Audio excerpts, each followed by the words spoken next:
Fala pessoal, tudo bem com vocês? Sejam todos muito bem-vindos ao Gleancast, o podcast da Glean.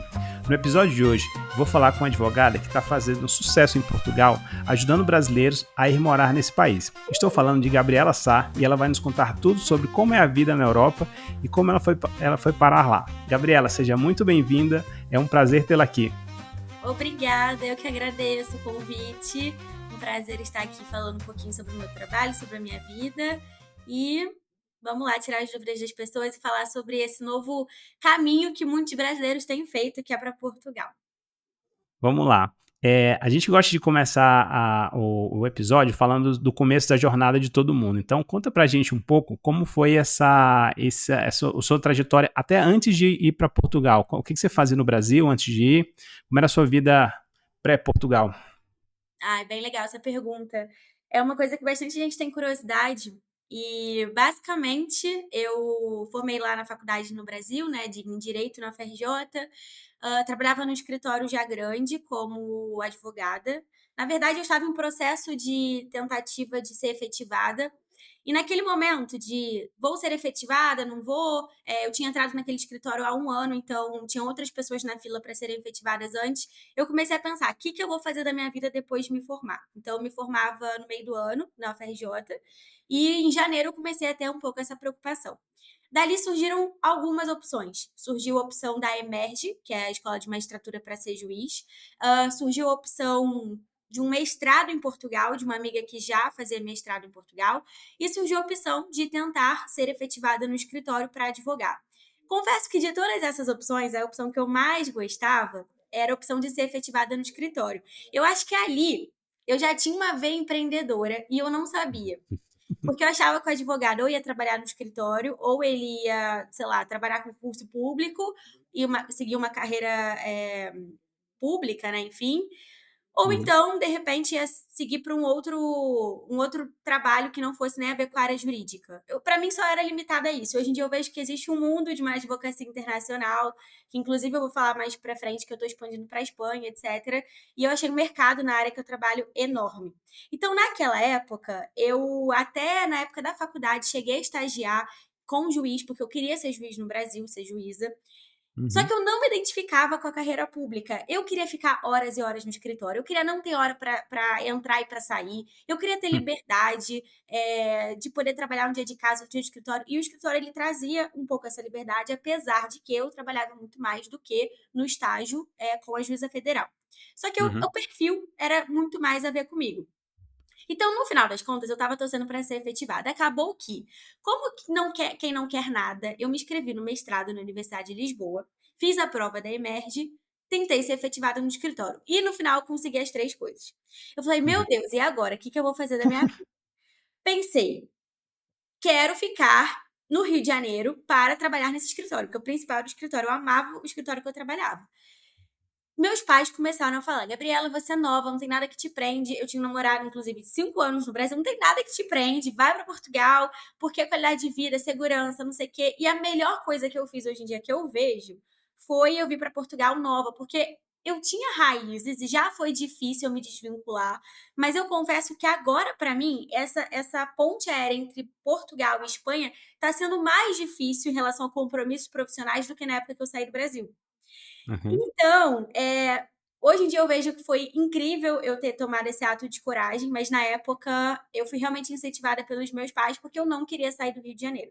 Eu me via, trabalhando naquele escritório, vivendo a vida que eu tinha, e hoje em dia eu sei que existe um mundo muito além disso. Então, o inicial, o pontapé ali para sair do Rio de Janeiro e ir para Lisboa, em Portugal, foi o mestrado e desbravar coisas novas, internacionalizar meu currículo, e estou eu aqui quase 6 anos depois, sem voltar para o Brasil. E conta pra gente como foi essa chegada em Portugal, assim, você teve algum choque cultural? Acho que, assim, todo mundo sabe que Portugal ela é, assim, um pouco mais fácil por conta da língua, mas imagino que tem algumas diferenças, assim, você teve algum choque, alguma coisa que marcou, assim, você nessa chegada ou não? Olha, teve tanta coisa, mas tanta coisa. Quando eu cheguei em Portugal, primeiro que eu tive, assim, vamos falar de choque cultural, ok, mas eu também tive um choque de realidade. Porque eu saí de uma boa faculdade no Brasil, trabalhando no bom escritório, e quando a gente imigra, a gente recomeça num lugar que ninguém sabe da sua história.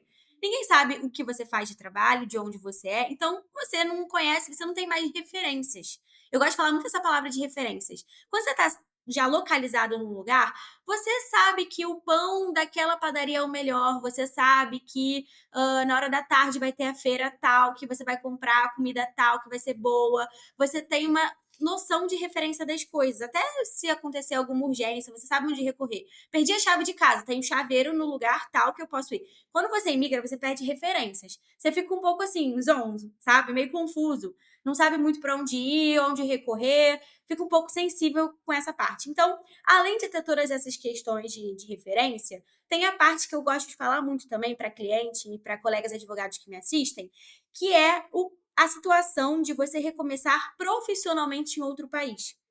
Então, quando eu imigrei, eu não podia chegar em Portugal e já exercer como advogada. Eu nem sabia como era o sistema jurídico em Portugal.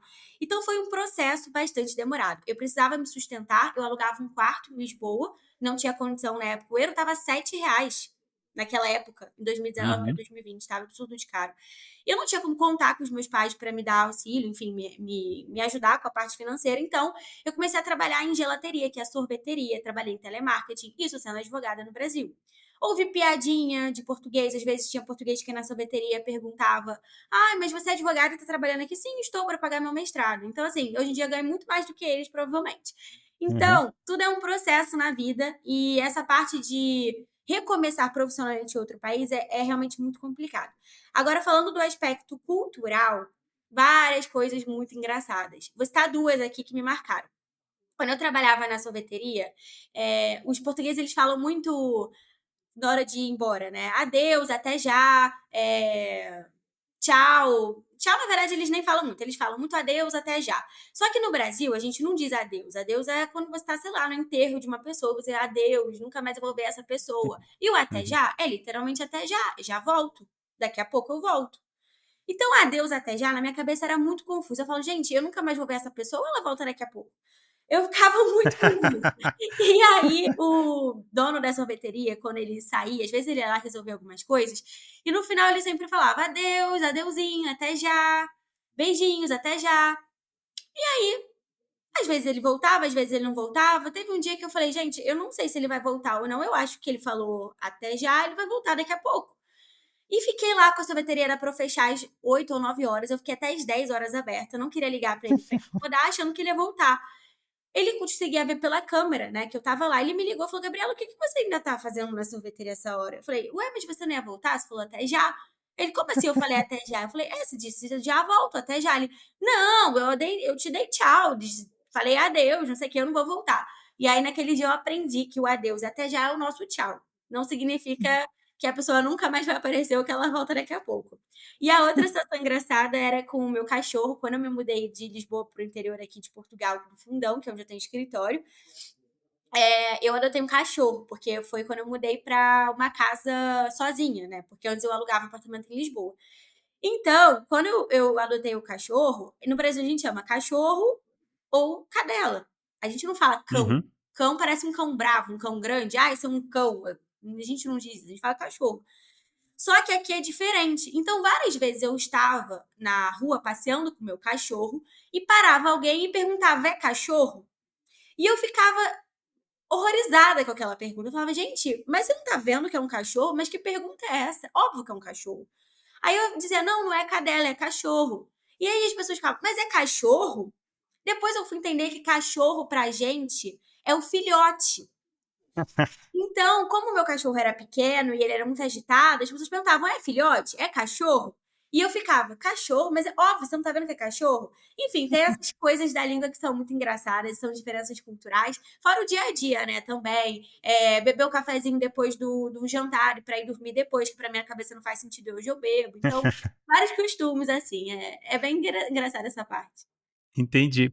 Agora você comentou do período que você foi para Portugal no começo, final de 19, começo de 20, isso foi bem antes da pandemia, né? Como foi esse início de pandemia também num país é diferente, assim? Impactou muito o começo da sua jornada ou tanto fez?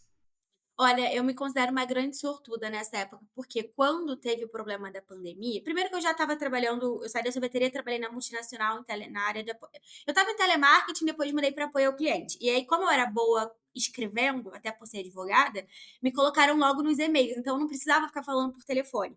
Então eu estava Uhum, minimamente cômoda, eu ganhava o salário mínimo, mas conseguia me manter, pagar meu mestrado, fazer as minhas coisas, e estava ali na parte do apoio ao cliente, escrevendo e tudo mais. Quando eu saí dessa empresa, foi para trabalhar numa startup como advogada. Foi quando eu consegui trabalho como advogada na minha área. Então, esse trabalho já era para uma empresa sediada aqui no Fundão, então eu trabalhava remotamente de Lisboa. Quando começou uhum, a ter a pandemia, eu já trabalhava online, então eu não tive muito problema em relação ao emprego em si, mas foi muito complicada. Foi uma época, assim, que eu lembro que tinham amigos e pessoas queridas voltando para o Brasil, porque não iam conseguir se manter, muitas coisas fechadas, muito imigrante trabalha em restauração, turismo, então não tinha emprego porque as foi tudo fechado, as empresas mandando as pessoas embora, sem a gente ter uma noção de quando aquilo ia finalizar. Você realmente preso. No início você ainda conseguia voltar para o seu país, uhum. etc. Depois você nem isso podia. Então teve gente pedindo auxílio do governo, enfim, tentando sustentar. Foi uma situação muito triste, muito caótica. Mas eu fui sortuda nesse aspecto, porque em mim, assim, não afetou nada. Eu consegui continuar com o meu emprego, eu consegui manter meu salário, manter a minha vida, manter o lugar que eu estava. Mas era Legal. assustador você entrar nos mercados e não ter comida, não ter nada. Você ter que ir de máscara, só ter um mercado aberto. Foi realmente Uhum. bem difícil, assim. E Gabi, como foi essa transição entre o plano inicial do mestrado, de você voltar para o Brasil e, de fato, continuar no país, seguir? Que eu acho que imagino que não era o planejado inicialmente, né? De fato, não foi nada planejado. Eu fui vendo as oportunidades que apareciam, abraçando e comparando sempre com o que eu tinha no Brasil. E o que me prende muito aqui hoje em dia é a qualidade de vida e poder de compra, que eu acho que a moeda é muito mais valorizada, você consegue comprar. Eu consegui aqui comprar muitas coisas que no Brasil demoraria anos para conseguir.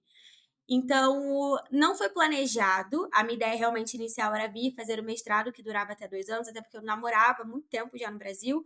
Então, eu larguei namorado, larguei, né, tudo para vir para cá, com a ideia de voltar para o Brasil. Só que chegou num ponto que eu estava empregada como advogada aqui, comparando realmente as conquistas e as coisas daqui com o Brasil. E aí as coisas foram acontecendo. Quando eu vi, eu já estava trabalhando para essa empresa, depois essa empresa acabou, eu saí e aí abri meu escritório, quando eu vi eu já estava com funcionário e agora já estou expandindo para a Espanha, então eu quero ir para o Brasil para passar férias, assim, férias trabalhando, mas aproveitar com minha família, ficar pelo menos um tempo no ano, mas morar definitivamente eu gosto mais daqui. Então é isso, não foi planejado, eu fui aproveitando as oportunidades e fui corajosa para assumir os meus riscos também. Entendi. E como foi esse gatilho entre você trabalhar para terceiros e você ter seu próprio escritório, sua independência? Como é que surgiu esse ímpeto empreendedor aí em Portugal?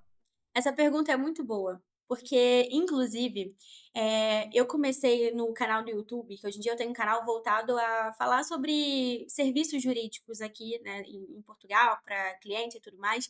Mas eu comecei no YouTube falando sobre o trabalho como advogado em Portugal. Porque o que eu via do Brasil, que pessoas postavam, é que era muito fácil você trabalhar com o mercado imigratório. E realmente é, porque tem muita demanda. Só que na época a minha cabeça era tão limitada para o empreendedorismo que eu nem conseguia imaginar que eu poderia escalar o meu negócio, trabalhar com o que eu gosto, ganhar dinheiro e trabalhar na minha área em outro país nessa área de atuação. A minha cabeça era limitada a preciso encontrar um trabalho e trabalhar para alguém que vai me pagar um salário X por mês para eu viver. E hoje em dia eu tenho amigos nessa posição e eu fico assim, o mundo é tão maior, basta você ter coragem. Então, assim, eu não vou dizer que eu fui corajosa nesse ponto, porque eu não larguei a empresa por livre e espontânea vontade para trabalhar como autônomo. Eu tinha medo até quando o meu salário ainda era mais baixo do que os clientes por fora. Eu sempre Uhum. tive muito medo disso. Mas eu abracei as oportunidades. Então, na verdade, essa empresa que eu trabalhava, ela não deu certo e ela acabou entrando em insolvência. E naquele momento de insolvência, eu já estava com 3 salários em atraso, e eu precisava me manter de outra forma. Então eu fui meio que: "Olha, você não vai ter salário". E aí que eu acho engraçado, porque a gente às vezes fica nessa prisão de que: "Ai, eu trabalho para uma outra pessoa, então eu tô com tudo garantido". A empresa que você trabalha pode falir. A empresa pode te Uhum, demitir amanhã. Qual é a certeza que você tem trabalhando para alguém? Nenhuma, igual a ser empreendedor, óbvio, é uma estabilidade um pouquinho maior, mas também o céu é muito mais baixo para quem trabalha para outras sim. pessoas. Então, hoje em dia eu vejo, parece que eu saio daquela bolha que eu vivi, olho por fora e falo: "Meu Deus, como eu era limitada". Mas enfim, é um processo, né, Uhum. acontece, os aprendizados na vida aparecem exatamente pra gente aprender a lidar e etcétera. Mas, na época foi isso, eu realmente tive esses problemas com a empresa entrou em insolvência, já não tinha salário. Como advogada, eu nunca tive contrato de exclusividade, então eu já tinha uma cartela de cliente.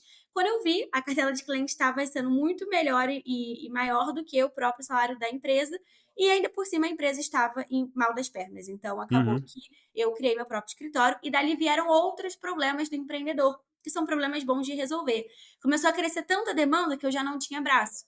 Então, eu precisei contratar um estagiário, depois eu contratei uma assistente. Hoje em dia, eu tenho 4 pessoas trabalhando full time. A ideia é aumentar muito mais esse número para o ano que vem. E também tenho muitos prestadores de serviços que atuam comigo. Não, legal. E você comentou sobre você trabalhar para os outros, você também tem um risco. Tem um amigo que ele fala bastante isso, né? Quando você trabalha para os outros, na verdade, você terceiriza o seu risco. Porque é tão arriscado quanto você empreender, porque é o que você falou, o negócio pode quebrar, pode não dar certo, É, você pode ser demitido por alguma eventualidade, enfim, e tem isso, né? Assim, no final você pode assumir o risco, mas na verdade você deixa o terceiro assumir por você. exato.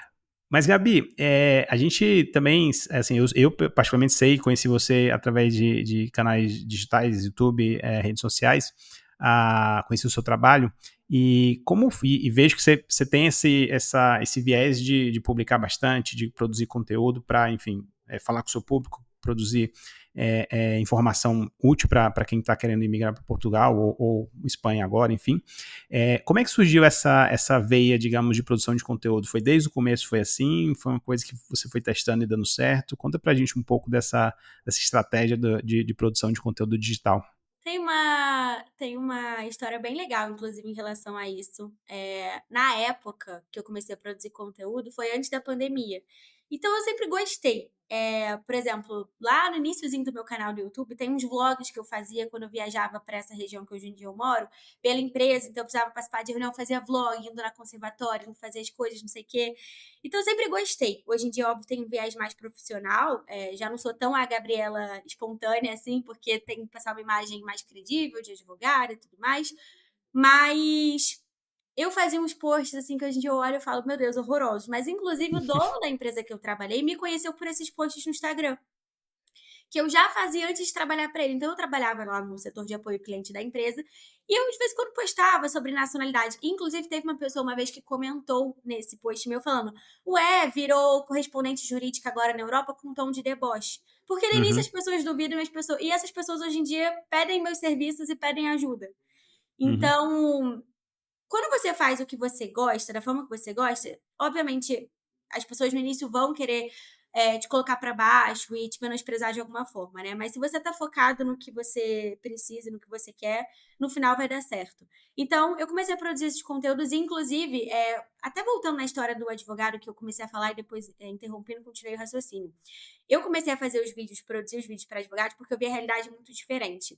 E tem advogado uhum. desde aquela época que me acompanha. Eu fui agora num congresso intercontinental para dar uma palestra sobre a área de atuação que eu trabalho, e teve uma menina que me procurou antes da palestra e falou que me acompanha desde aquela época e tinha ido para a palestra por minha causa. Eu fiquei assim, Que meu Deus, legal. eu não tô acreditando, que legal, sério. E aí, hoje em dia, servir de inspiração também para colegas advogados que querem embarcar nessa aventura da advocacia internacional é muito lindo, sabe, ver essa história. Porque muita gente, quando chega em Portugal, tem esse problema da inserção profissional. Então, eu Uhum, comecei a ver que tinha tanto advogado do Brasil que chegava em Portugal, não sabia trabalhar sozinho na parte migratória, não conseguia emprego para outras pessoas e trabalhava também em sorveteria, em outra. E eles começaram a se simpatizar comigo, porque eu passei por isso também. E aí uhum. eles veem a história do aquele, como é que fala? É trajetória do herói, não sei. Poxa, trabalhou nisso, Jornada do Herói. naquilo, né? E se espelha para almejar as mesmas coisas. Então, assim, É muito legal, é surreal. Não, bacana. E agora falando um pouco da jornada aí dos seus clientes, né? Porque você atende, enfim, brasileiros que estão querendo basicamente ir para Portugal. Quais são as principais dúvidas que você vê que essa galera tem, principais dificuldades e dores aí que você tenta, enfim, resolver? Hoje em dia o meu escritório ele atua em várias frentes. Eu diria que Portugal é o principal, central sempre vai ser, mas é onde já está tudo muito consolidado. Então, a maioria dos meus clientes sempre são relacionados a serviços em Portugal. Só que eu comecei Uhum, a ver que essa parte migratória ela é tão boa e tão grande e tão maravilhosa, porque ela gera liberdade geográfica para o advogado, rentabilidade, enfim. Coisa que o advogado que está preso num escritório no Brasil, às vezes ganhando 3, 4 mil reais, porque sim, esse é o valor em média que um advogado no Brasil inteiro ganha. Isso você faz uma nacionalidade com um cliente no mês, você ganha a mesma coisa, tendo sua liberdade. uhum, Então, eu comecei a expandir os meus serviços também para Brasil e Espanha. Então, eu estou no processo de inscrição hoje em dia no Colégio de Advogados da Espanha, para advogar na Espanha. E no Brasil eu já sou advogada que não era atuante, mas eu já tenho muitos clientes daqui da Europa que ou voltaram para o Brasil, ou brasileiros que voltaram, ou estrangeiros que querem ir para o Brasil. Então a gente trata, digamos que assim, o principal dos 3 países é visto, legalização direta no país para obter RNE ou título de residência ou UNI na Espanha, e a parte de nacionalidade. Então a gente trabalha com as frentes de nacionalidade portuguesa, espanhola, temos parceria com a italiana e trabalhamos com nacionalidade brasileira para estrangeiros que vão para lá também, que também tem bastante procura. Então, assim, a jornada do cliente, ela começa, talvez, criando ali uma expectativa e um desejo de morar em outro país. uhum. Então, começa com planejamento emocional, um planejamento financeiro, planejamento legal, e depois que você tem essa tríade desse planejamento, você define para onde você vai. Eu sempre digo que para você mudar de país, você tem que analisar, principalmente, o que seu objetivo naquele país. Ah, eu quero estudar. No meu caso era fazer mestrado. Portugal para mim era o melhor país, né? Porque eu não falava inglês. Na época eu tinha que trabalhar e estudar. Tem países que não permite trabalhar e estudar ao mesmo tempo. Ou você só estuda, ou você trabalha, mas não estuda. Então, você tem que definir isso. Depois Uhum. definir termos de documentação. Para eu ir para esse país, qual é a documentação que eu preciso? Então, essa é a jornada. Na verdade, eu vou criando vários serviços em escala para o meu cliente, porque ele começa com o visto para ir para o país, depois ele precisa obter autorização de residência, depois ele precisa regularizar a família, depois ele precisa resolver coisas fiscais e outras coisas em Portugal, documentação, depois ele vai para uma nacionalidade, depois ele quer transmitir a nacionalidade para outras pessoas, e dali vai criando toda uma rede de apoio para esses clientes. Entendi. A esteira é grande, né, do que você É, consegue fazer para esse cliente. E exato. desses clientes, o que você enxerga assim como principais erros que as pessoas cometem? Assim, você vê que, sei lá, a pessoa faz tudo de última hora ou chega numa situação já, primeiro chega sem qualquer documentação e tenta dar um jeitinho para se resolver. O que você vê aí como o principal erro assim do seu cliente, assim? Assim, pode parecer clichê e que eu vou estar puxando sardinha para o meu lado, mas é porque o que eu mais vejo as pessoas pecarem é com a documentação. As pessoas querem poupar dinheiro, acham que vão conseguir fazer sozinhas, e sim, tem gente que faz sozinho e dá certo, mas a quantidade de gente que faz sozinho e dá errado é muito maior. Então, eu mesma, ao aplicar para o visto de nômade digital na Espanha, eu contratei uma advogada na Espanha, em que pese eu vá trabalhar com isso na Espanha, eu contratei Uhum, uma advogada na Espanha, sendo advogada, para tratar da minha documentação, porque ela já tem a malícia, a expertise, ela já sabe, não só o meu caso, mas de outros vários clientes. E é o que eu digo para o cliente: o cliente, quando ele vai fazer algo para ele, para se regularizar em Portugal, por exemplo, ele só lida com o processo dele. O advogado já tem a manha e o caminho das pedras para entender todo o processo, para saber o que pode dar certo, o que pode dar errado. Às vezes o pessoal se guia pelo que está no site da AIMA, por exemplo, que é o órgão que regula os estrangeiros em Portugal. O site está com informação errada, informação defasada, chega na hora é outra documentação. Então eu sempre falo que o cliente que não se planeja é o cliente que se planeja e o cliente que é muito ansioso. uhum. Tem que ter um meio termo. Você tem que fazer o seu, você tem que se planejar, mas você também tem que ter um profissional de confiança para poder, enfim, colocar o teu processo nas mãos, sabe? Porque as pessoas querem, eu sempre falo assim, é um investimento. Quando você decide ir para um outro país e organizar a sua documentação, é um investimento de tempo. Porque o tempo e dinheiro que você perde para tentar encontrar o caminho das pedras em outro país que você desconhece tudo, é muito maior do que talvez o dinheiro que você vai pagar para um advogado que já sabe como funciona. Entendi. E eu imagino também que tem as mudanças, né, dos processos, de trâmites. Toda hora. Isso também é uma coisa que acontece, assim, você vê que tem mudado, porque tem essa discussão toda, né, acho que no mundo todo se fala sobre isso, né, dos países cada vez limitando mais a questão da imigração, enfim, por conta É. de vários erros que estão acontecendo, mas você vê esse movimento em Portugal, tem alguma coisa que mudou, que ficou mais difícil ou mais fácil? Em Portugal muda o tempo inteiro. Imagina, a lei de nacionalidade ela muda praticamente de 2 em 2 anos, a lei de imigração toda hora tem uma novidade, um formato diferente de autorização de residência, o sistema agora mudou do CEF-Prime do ano passado, então até hoje eles estão toda hora com mudanças. Eu fico brincando que se Portugal fosse um amigo, eu não seria próximo, porque para mim seria um amigo tóxico. Que muda o tempo inteiro. Sabe a pessoa bipolar? Que uma hora Aham, pode, outra hora abre as portas, fecha as portas. Pode isso, não pode mais. Então, eu não seria amiga de Portugal se fosse uma pessoa. Eu até postei isso no Instagram um dia desses e, assim, todo mundo concordou. E aí publicaram, falaram: "É, Portugal é tóxico, o famoso amigo tóxico. Tô fora dessa amizade", porque realmente muda o tempo todo. É porque a entendi. imigração, ela é conveniente para o país. Então, por Uhum, exemplo, a nacionalidade veio a ser fardita, que era uma porta de entrada incrível para os brasileiros. Você nem precisava estar em Portugal, tinha que comprovar vínculo com outras portas, de outras formas, e tinha que mostrar um vínculo com um sefardita na sua família, né? Um ascendente uhum, sefardita sem limite de geração. A quantidade de brasileiro que se aproveitou dessa lei foi enorme, a ponto de ser tão grande o número que eles fecharam as portas. Então, a partir de agora, você tem que morar 3 anos em Portugal. Essa mudança na lei, ó, já teve várias mudanças e agora foi o cenário pior. Então, assim, outra coisa que eu sempre falo para o cliente, não pensa muito. Se planeja, se organiza, mas assim, para você se planejar, se organizar e mudar, é 1 ano, no máximo. uhum. Se você ficar pensando muito: "Ai, será que eu vou não sei o que tá-tá-tá", as coisas mudam. Por isso que eu tive pressa para embarcar para a Espanha. Eu não sei se eu vou poder, pelo acordo que tem da União Europeia, daqui a um tempo advogar na Espanha. Então eu quero aproveitar a oportunidade. E a gente tem que Uhum, ser rápido, a gente tem que pensar, se planejar. Eu me planejei com 1 ano para me mudar para Barcelona. Mas é isso, deu tudo certo. Estou completando o ano, me inscrevendo como advogada e com o meu documento de autorização de residência. Coisa que tem gente que está lá há 4 anos e não tem, entendeu? entendi. E nesse cenário de tanta mudança, tantos coisas acontecendo assim no mundo da imigração, e do que você acompanha também de outros conteúdos que tem nas redes e tudo mais, você acha que existe muito conteúdo ruim também, assim, de coisas erradas que se fala sobre o processo de imigração, gente vendendo sonho que não existe? Sim.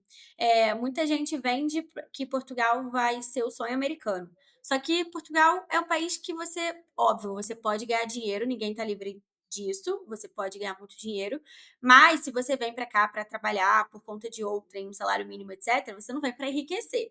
Você vem para ter melhores condições de vida, segurança, que é uma coisa que a gente busca, que não tem tanto no Brasil, e também para você ter uma boa escola gratuita para o teu filho, para o seu filho poder andar sozinho na rua sem preocupação, poder mexer no celular na rua sem preocupação, ter um acesso, um poder de compra melhor, comprar, porque, né, se a gente faz uma escala, por exemplo, de quanto custa um iPhone, uma pessoa que ganha o salário mínimo no Brasil não teria condições, em Portugal já teria.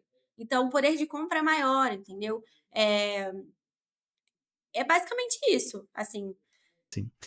Pensando nesse tempo, assim, avançando alguns anos aí, desde o começo do seu escritório, você está trabalhando com isso em Portugal. O que mais te inspira aí no dia a dia?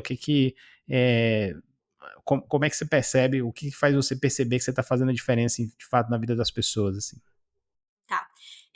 Eu acho que o que eu quero, como Gabriela, é crescer, exponenciar o meu escritório, e isso também faz com que eu precise ter mais clientes. Só que não é só ter mais clientes, eu quero cada vez melhorar a experiência do cliente comigo. Então, sempre que um serviço é finalizado, a gente manda um feedback para saber o que o cliente. Óbvio que vão ter defeitos, vão ter problemas. Graças a Deus, nosso feedback é muito bom. Se você pega assim em 100% é tipo mais de 90% muito positivo, da nota quase a máxima. Mas, óbvio, sempre tem coisa para melhorar. E a gente tem que procurar melhorar como ser humano, como chefe, como tudo, né?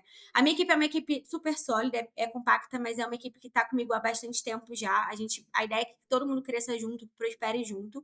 Então, não só a Gabriela prosperar. E o que eu mais quero é que o meu escritório não seja tão a cara da Gabriela e sim da equipe, para que as pessoas Uhum, entendam que não estão contratando o serviço da Gabriela especificamente, que não é a Gabriela que às vezes vai responder, mas é a equipe inteira que vai trabalhar junto.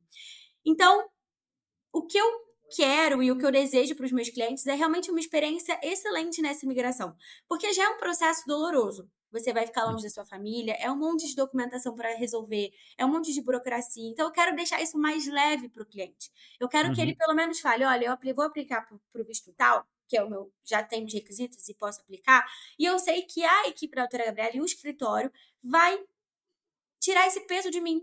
Porque eu vou chegar lá, pelo menos a documentação eu não vou precisar me preocupar. Eu vou me preocupar em saber onde eu vou morar, como que eu vou alugar um apartamento, se vão aceitar quantas calções eu vou precisar para alugar um apartamento, como é que eu vou inscrever meu filho na escola, como é que eu faço a matrícula, qual vai ser a escola, sei lá, que eu tenho que me inscrever no médico tal, para conseguir auxílio da saúde em Portugal, mas deixar mais leve essa jornada, entendeu? Do Uhum. cliente e que ele tenha uma boa experiência também, sabendo que está em boas mãos e sabendo que, com a parte da documentação, pelo menos, ele não precisaria se preocupar. Entendi, legal. E o que que você diria, assim, para pessoas que estão querendo ir para Portugal, mas que têm medo, receio de todo o processo? O que que você faria para elas darem esse passo? Eu acho que é isso, tem que se planejar. Mesmo você se planejando, não vai sair perfeito do jeito que você quer. Vão ter entraves no meio do caminho. Eu me planejei super com um ano de antecedência para ir para Barcelona e eu tive muitos percalços e entraves no meio do caminho, mesmo com o advogado. Porque assim, o advogado não vai fazer um milagre de fazer tudo andar do dia para noite. Ele vai te auxiliar, vai te trazer segurança, vai te fazer poupar tempo, poupar dinheiro, com documentação às vezes que você solicitar que não precisava. Mas é importante se planejar. O que eu vejo muitas pessoas errando é que elas não se planejam e ainda por cima só contratam um advogado quando dá o problema. Quando dá o Uhum, problema já não tem muita coisa para ser feita. Você já perdeu tempo, já perdeu dinheiro, você não investiu no seu documento. Então, o investimento ele é antes, você investe para depois colher os frutos. E é isso que eu tô tentando virar a chave até chega um momento, né, que a gente vai crescendo assim tanto em rede social, etc, que hoje em dia, por exemplo, a minha preocupação na maior nem é vir o cliente ou não, é moldar os meus clientes, é fazer eles entenderem, que a minha audiência entender que tratar da sua documentação em outro país é um investimento e que se você não investe nisso, você não colhe o fruto de ter uma liberdade, porque você ficar preso em Portugal. Tem um monte de gente que, eu não quero viajar, não sei o quê. Quando vê a passagem para Paris, 15 euros, fica preso. Não pode ir para lá. Você uhum, estar em Portugal e não poder sair para os outros países para viajar porque você não tratou da sua documentação é inadmissível. Porque sim. viajar aqui é muito barato. E todo mundo, todo Uhum, brasileiro adora viajar. O brasileiro que já sai do Brasil para emigrar para outro país, você acha que ele não vai querer viajar? uhum. Então, não deixe que determinados pensamentos comprem a sua liberdade e invista na sua documentação, porque investir na sua documentação é investir em você. Então, eu acho que a pessoa que deseja mudar para Portugal, ela tem que fazer um planejamento legal, de como ela vai fazer essa mudança. Bacana. E pensando assim no futuro, você comentou sobre os projetos de trabalhar na Espanha, também de começar a trabalhar com a imigração para o Brasil. Conta melhor sobre esses projetos e também, assim, se tem algum outro grande projeto que você está mirando aí para os próximos anos do escritório. É até engraçado, porque quando eu cheguei em Portugal, eu odiava que me intitulasse como advogada de direito migratório, porque eu queria trabalhar com direito português mesmo. Uhum. Tribunal, essas coisas. Depois que, você vê, limitada, né? Quando eu era mais nova. Hoje em dia, eu vejo a liberdade que eu tenho. Então, um projeto muito grande que eu estou preparando para colegas advogados é um curso para que eles consigam trabalhar com o que eu trabalho, ou pelo menos partes de nacionalidade, portuguesa e espanhola, tendo liberdade geográfica, ganhando mais do que eles ganham em escritórios no Brasil, sendo os seus próprios chefes e podendo curtir mais a vida com a família, com os amigos e viajando. Uma coisa que eu prego muito é a liberdade geográfica. Eu sou uma nômade digital, foi o visto que eu apliquei para a Espanha e eu cada hora tô num canto. Agora eu vou pro Brasil, estava em Barcelona, meio do ano viajei horrores, estou sempre de lá para cá. E é uma coisa que me motiva. Então, eu também quero. Eu sei que tem muita gente que. Às vezes, você não precisa ser nômade de cada hora estar num lugar, mas só de você ter a liberdade de você escolher um dia trabalhar de casa, um dia no escritório, um dia você vai trabalhar em frente à praia, um dia. Sabe? Essa Uhum, liberdade de escolha é a melhor coisa. Então, eu vejo muita gente ainda na advocacia tradicional, indo para tribunal, e esse grande projeto é relacionado a advogados. Mas, além disso, eu quero, para o ano que vem, estar focada em Brasil, Portugal, Espanha, cenário imigratório. Portugal, como eu falei, é um campo que é bem mais extenso que o migratório, porque eu posso garantir que, assim, eu já não sei tanta coisa do Brasil que eu trabalhava no escritório, mas em Portugal, a parte judicial, problemas de arrendamento, contratos, tudo isso eu domino. Porque essa empresa que eu trabalhei 2 anos, era uma empresa que eu era advogada da empresa. Eu lidava com arrendamento de espaço, contratação de funcionário. Então, eu adquiri, e com outro advogado sênior português acima de mim. Então, eu adquiri uma expertise no assunto do direito em Portugal muito maior do que a da imigração. Então, Portugal, que a minha ideia não é eu fazer isso, é contratar advogados parceiros que eu vou ensinar, vou explicar, vou dar minuta e eles vão seguir com os clientes. Porque realmente não dá para a gente atingir tudo que a gente precisa, né? Que a gente quer, no caso. uhum, Então, são serviços no escritório, mas não sou eu que trato. Então, na Espanha e Brasil seria mesmo só a parte migratória, que já é bastante coisa, uhum. e em Portugal é mais extenso por conta desse domínio de outras áreas também. Não, legal.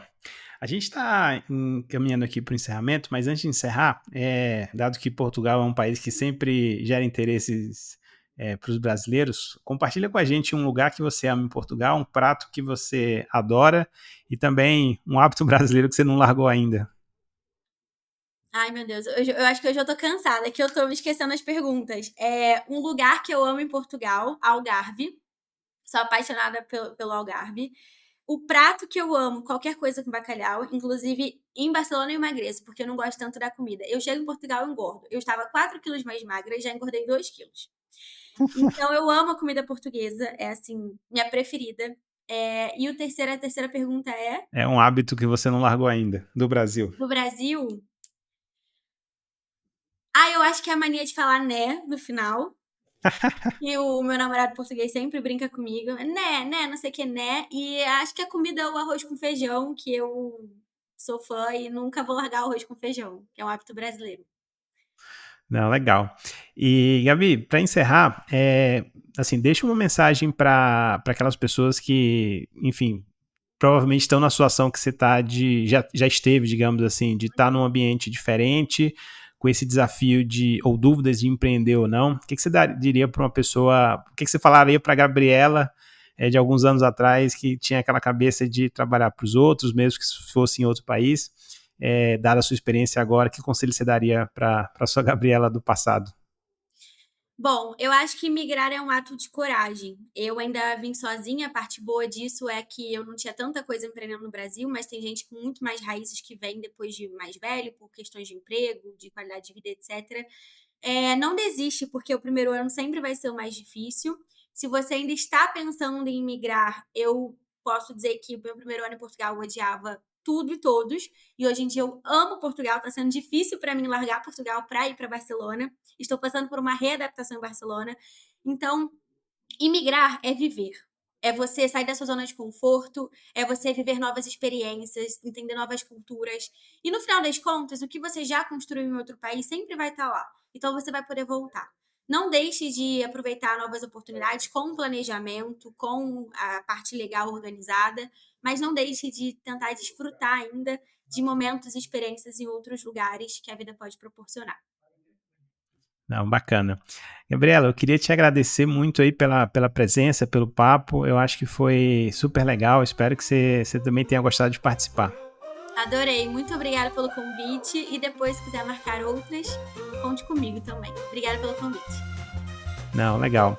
Gente, eu acho que por hoje é só. Gostaria de agradecer a todos vocês pela presença até aqui. Espero que vocês tenham gostado e até a próxima. Um grande abraço.